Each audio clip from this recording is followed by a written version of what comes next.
Hello hello. Geography पढ़ने वाले हैं। मस्त तरीके से पढ़ेंगे, है ना। 9वीं और 11वीं के पहले दो चैप्टर हम कंप्लीट कर लेंगे। मस्त तरीके से पढ़ेंगे, हम जो बोलते हैं ना, मस्त मस्त मस्त मस्त तरीके से। Thanks to mister Amit Shri sir, is very fine. मतलब बहुत अच्छे इंसान है। ही उन्होंने मुझे पढ़ाया। एनसीईआरटी मैंने उनसे पढ़ी है और इन्होंने मेरा घर पूरी तरह खत्म कर चुका है ज्योग्राफी के लिए। तो ज्योग्राफी पहले मुझे हवा लगती थी ना, हवा, अब वो मुझे मुर्गे की तरह समझ में आती है।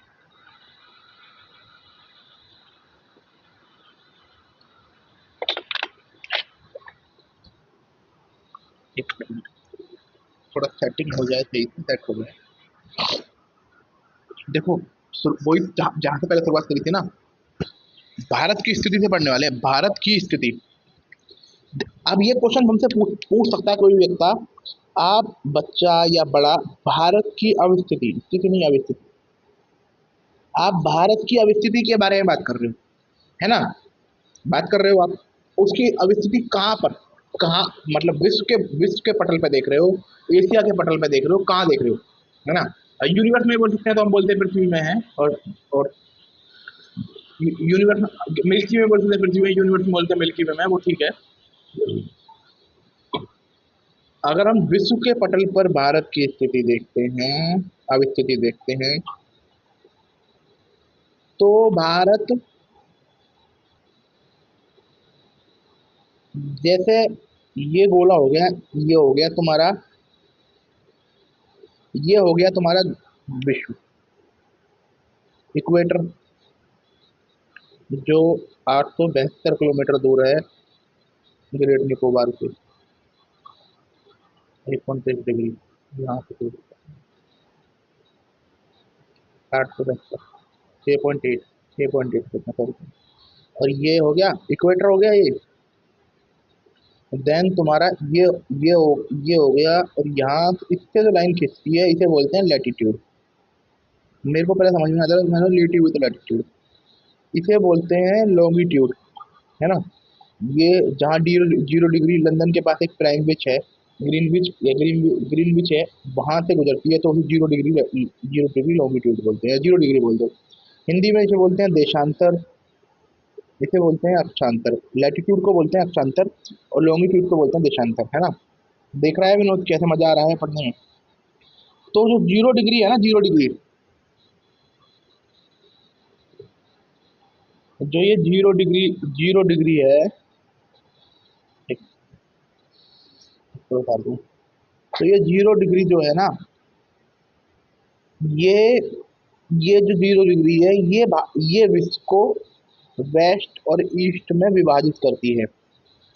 और ये जो इक्वेटर है, ये जो इक्वेटर की लाइन है, ये नॉर्थ एंड साउथ में विभाजित करता है, साउथ में विभाजित करता है। तो भारत यहाँ पर स्थित है, नॉर्थ ईस्ट हेमिस्फेयर, है ना। नॉर्थ ईस्ट हेमिस्फेयर में भारत स्थित है। उत्तर पूर्वी गोलार्ध में भारत स्थित है, या पूर्वोत्तर गोलार्ध में, है ना, भारत स्थित है। और ना, अगर एशिया में देखा जाए, तो भारत दक्षिण एशिया में स्थित है। भारत दक्षिण एशिया में स्थित है। एशिया के अंदर भारत दक्षिण एशिया। और विश्व के स्तर पर देखा जाए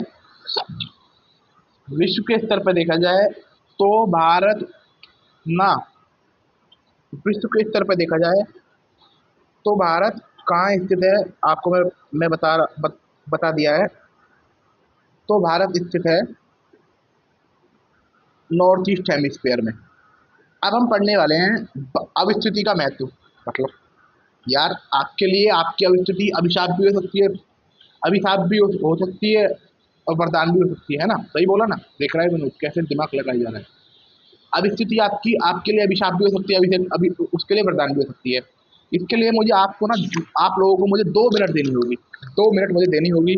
मैं इंडिया का मैप बना लूंगा, और वो मैप, उसी पे मैं सब कुछ शो कर दूंगा, जितना भी हमने आगे आगे हमने पढ़ने वाला है। एक सेकंड देख लूँ अच्छा कौन सा मैप है। ये रहा, ये रहा। नहीं, अब इसलिए सबने बनवा रखा है।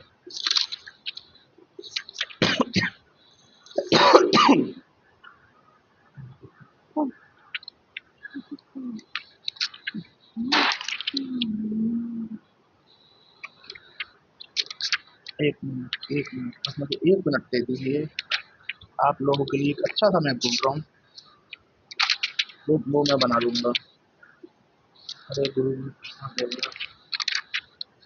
हाइट तो पूरी हो चुकी है।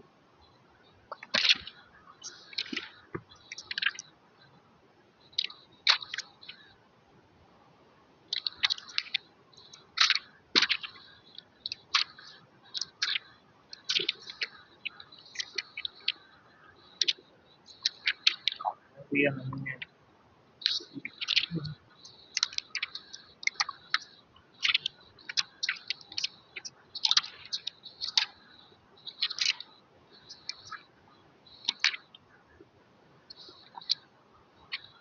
ये तो पति में है ना।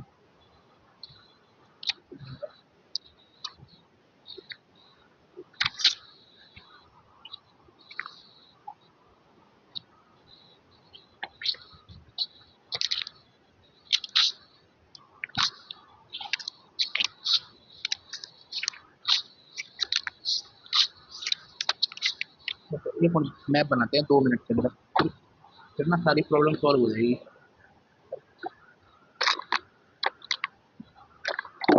बार बार मैप बनाने के चक्कर में मुश्किल मिलेगी, बड़ा मैप बनाएंगे तो सब कुछ अच्छी तरह डिटेल में समझा दिया जाएगा। 1 मिनट पूरा ध्यान से पढ़ेंगे, बढ़िया तरीके से मजा आएगा।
देखो अब हम पढ़ने वाले हैं, ठीक है।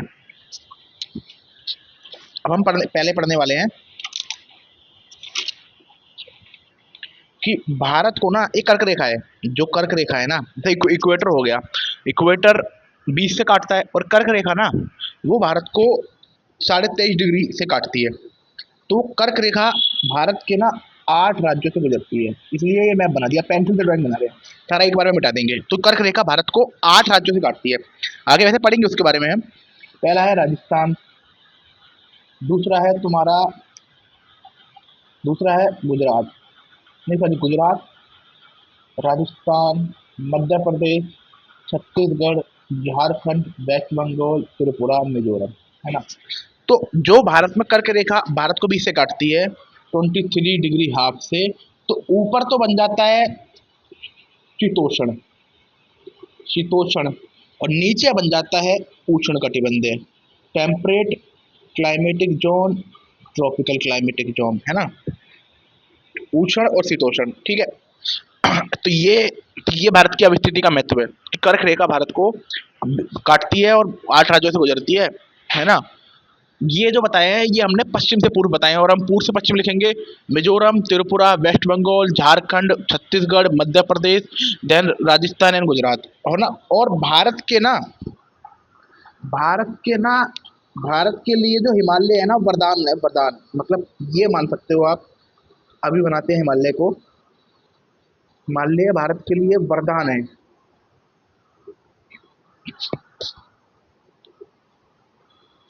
हिमालय ना भारत, जैसे ये हो गया तुम्हारा काराकोरम, ये ट्रांस हिमालय का पार्ट है, हिमालय का पार्ट नहीं है, मतलब जो भी आता है। ये हो गया तुम्हारा लद्दाख, जास्कर, ये हो गया ग्रेट हिमालय, देन तुम्हारा मिडल हिमालय, देन तुम्हारा शिवालिक, है ना। यहाँ पर हो गया तुम्हारा,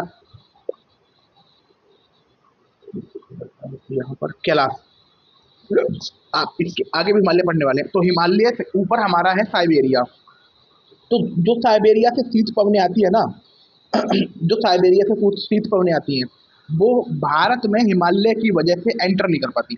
भारत में हिमालय की वजह से देखो, दो क्लाइमेट वगैरह जो हमने पढ़ा था वो हमें पता है, दो तरह का मौसम होगा, दो तरह की फसलें होंगी, पर्यटन, दो सब कुछ दो तरह का होगा। वो तुम्हारा पेड़ पौधे भी दो टाइप के होंगे, जानवर भी दो टाइप के होते होंगे, है ना, और तुम्हारा बाकी बाकी चीजें दो टाइप की होगी। तुम जो मैं बता रहा था वो मैं समझ गया, है ना, वो आप समझ चुके हो। तो जो साइबेरियन शीत पवनें होती है ना, साइबेरियन शीत पवनें, ये भारत में प्रवेश नहीं कर पाती हिमालय की वजह से। और यहाँ से अरब सागर से जो साउथ वेस्ट मानसून आता है ना, साउथ वेस्ट मानसून आता है अरब सागर से, ये अरब सागर से साउथ वेस्ट, जिसे हम समर मानसून बोलते हैं, साउथ वेस्ट मानसून, जिस मानसून जिसे हम समर मानसून भी बोलते हैं, ये भी इसकी वजह से भी ये भारत में रह जाता है। और देन तुम्हारा विंटर मानसून भी आता है, जिसकी बे ऑफ बंगाल ब्रांच बोलते हैं। इसकी वजह से भी भारत में मानसूनी जलवायु का विकास हुआ है। हवा ना ज़्यादा ऊपर नहीं जा पाती, हवा ज़्यादा मतलब हवा हिमालय को क्रॉस करके नहीं जा पाती, इसलिए यहाँ बर्फ बारिश हो जाती है ना। आगे हम पढ़ रहे हैं, मज़े से पढ़ रहे हैं, मज़ा आ रहा है पढ़ने में। और ना, भारत की जो तटीय सीमा है ना, तटीय सीमा, वो 7500 किलोमीटर लंबी है। भारत की तटीय सीमा 7500 किलोमीटर लंबी है। और इसके कारण भारत को अनेकों लाभ होते हैं। इसके कारण भारत को ना अनेकों लाभ होते हैं। आप भारत को होते हैं अनेकों लाभ। जैसे ये भारत की तटीय सीमा है, देख रहा है विनोद, ये भारत की तटीय सीमा है, कितनी लंबी है, वेस्ट बंगाल तक है। इसके कारण भारत, और इसमें जो सबसे लंबी है वो गुजरात के साथ है, फिर आंध्रा के साथ है, फिर तमिलनाडु के साथ है, फिर महाराष्ट्र के साथ है, पांचवे पे है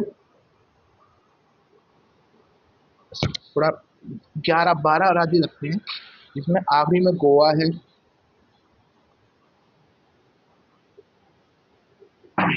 फिर केरला है। आगे आगे पढ़ेंगे, आगे हम सब कुछ पढ़ेंगे, है ना। तो अभी ये 12 राज्य रखते हैं।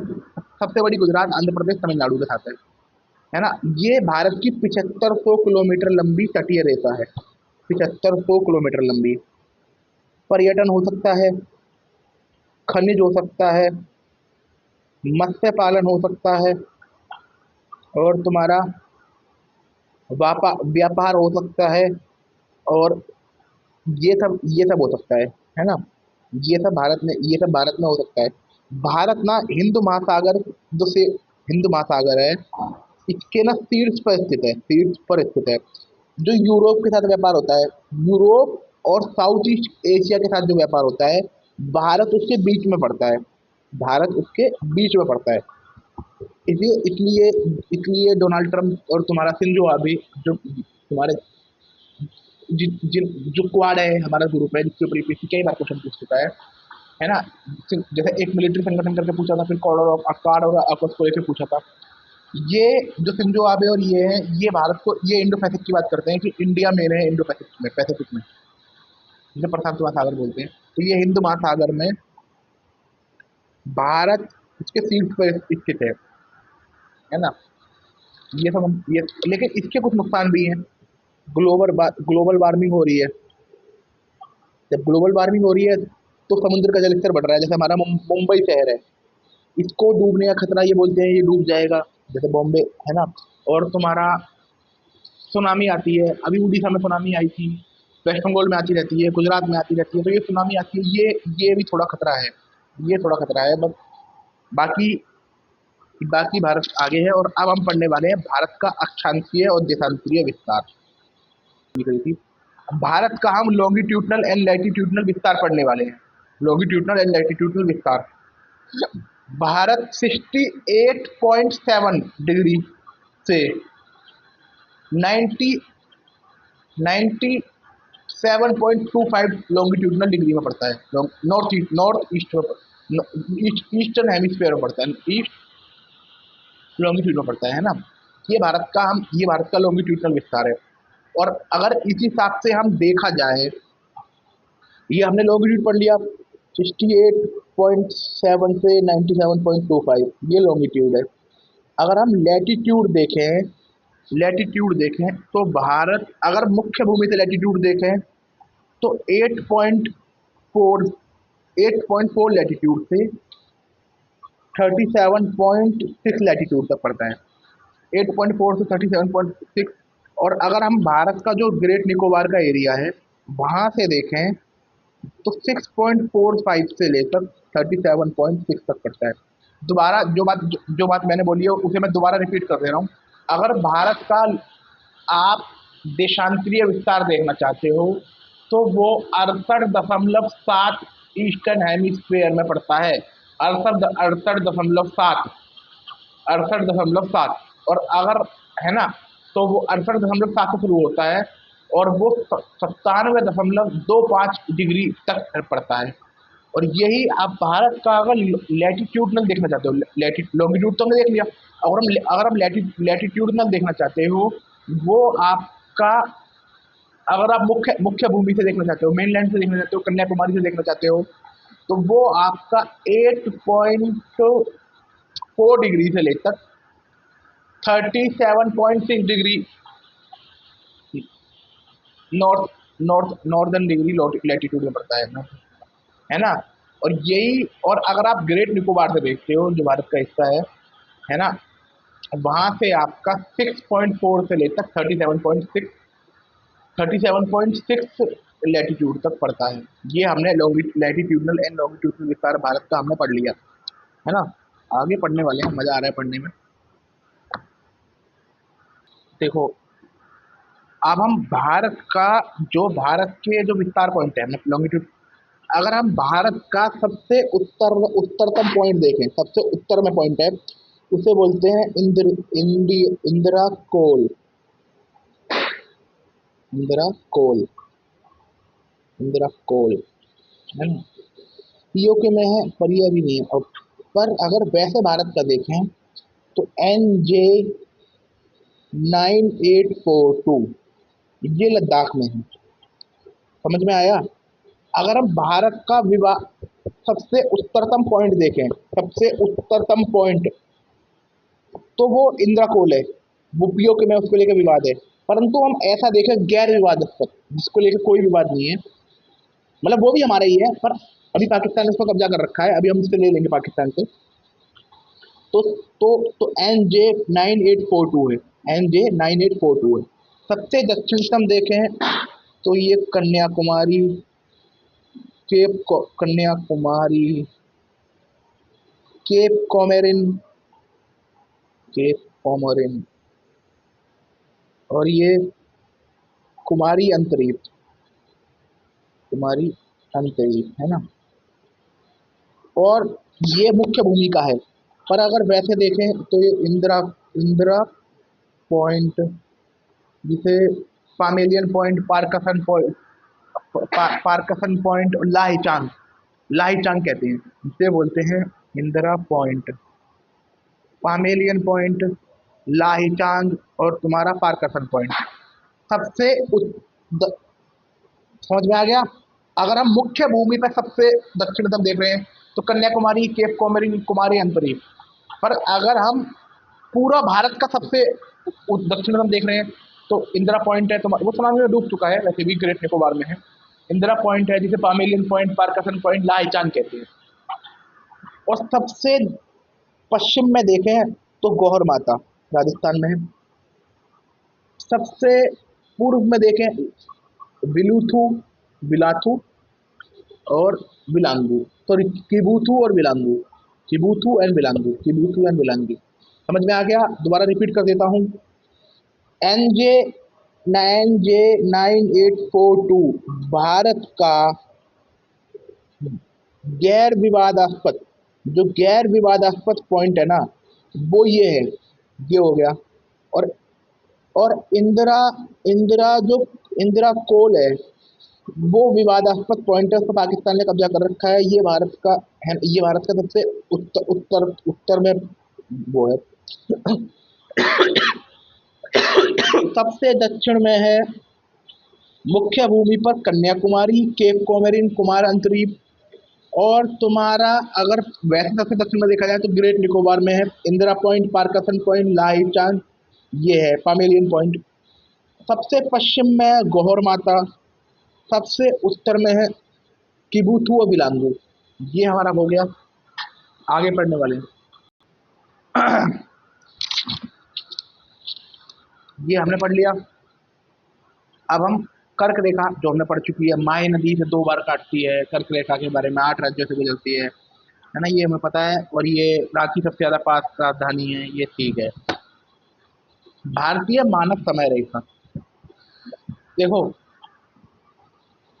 हर देश की ना, हर देश का एक समय होता है।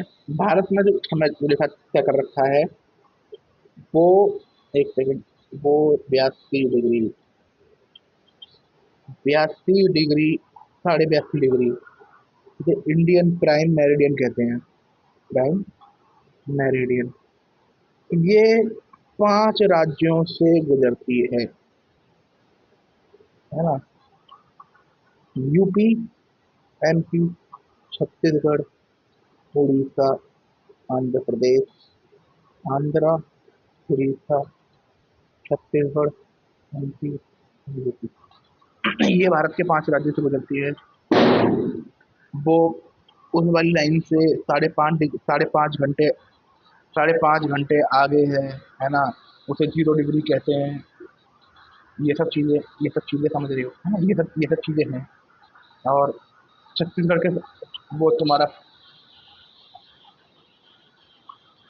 छत्तीसगढ़ के सरगोजा में कर्क रेखा और भारतीय मानक समय रेखा एक दूसरे को काटती हैं। ये सब भी ठीक है।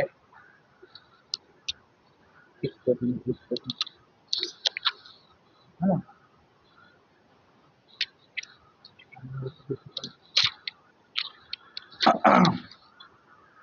अब हम ना एक बहुत जरूरी चीज पढ़ने वाले हैं, बहुत जरूरी चीज पढ़ने वाले हैं। पूछा नहीं है पर पूछ सकते हैं आगे, एक सेकंड।